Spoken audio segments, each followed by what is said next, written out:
Jesus Christ was already on his way to the Garden of Gethsemane. And when he looked up to God in heaven, it implies total dependence, total surrender. It will not be by the tactics of men, but it will be by God. So no matter the situation, this is my counsel to you. Don't look up to yourself. Don't look at circumstance.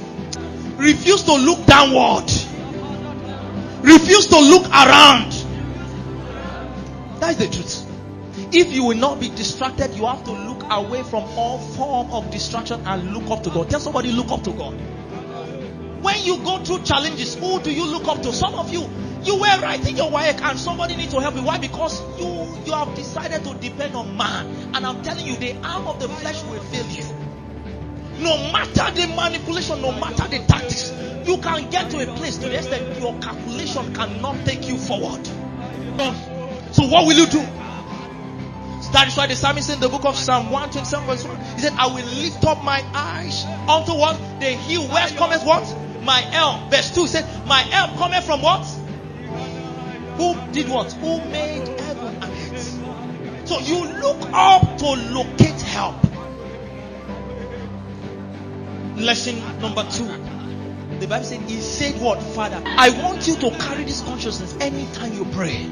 In other words, when Jesus approached God, it was not based on just servant level. No, it was based on a fatherly relationship. So he didn't approach God as a servant. He didn't approach God as a subject.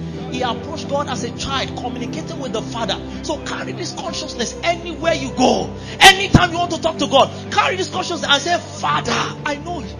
You are my Father. So when you do this, your prayer is directed to God. Point number 3, because of our time. So he didn't stop there. He said, Father, and now said, the hour is come. I will not be able to really expand fully on this. That's lesson number 3. He said, the hour has come. Another version will say, the hour is come. He was actually talking about the supreme hour. And when we talk about the supreme hour, we are talking about the hour that can affect every other hour. In other words, every hour is important. Every time is important.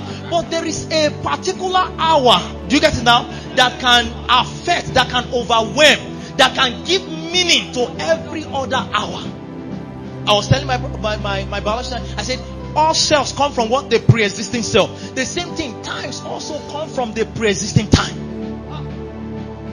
And that is the truth. So there is a particular hour. This supreme hour for the Lord Jesus was a very powerful one. This is the supreme hour that gave birth to what I call the salvation shift. The central hour of all is called the supreme hour. When Jesus died, the supreme hour is the hour, number 1, I want you to know, is the hour of travel. Number 2, the supreme hour is the hour of transaction.